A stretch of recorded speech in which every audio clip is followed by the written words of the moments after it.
morning mga tropa, meron ako ditong ADB. Problema nito pag naka-on na yung panel niya,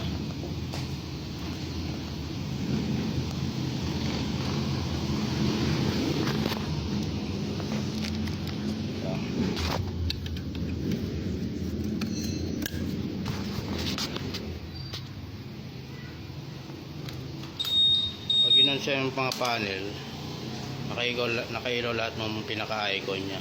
So ayaw rin yung umandar, pero gumagana yung mga flasher, ilaw, nakailaw din siya, may busina, stoplight, pero ayaw niya mag-start. So pinaklas ko dito. So ito yung nakita ko, puro corrosion. Ayan, sa pinakailalim ng mga fuse box socket niya, tsaka ng relay socket. Ayan. So update ko na lang ulit kayo mamaya mga tropa. So linisin ko muna tong fuse box.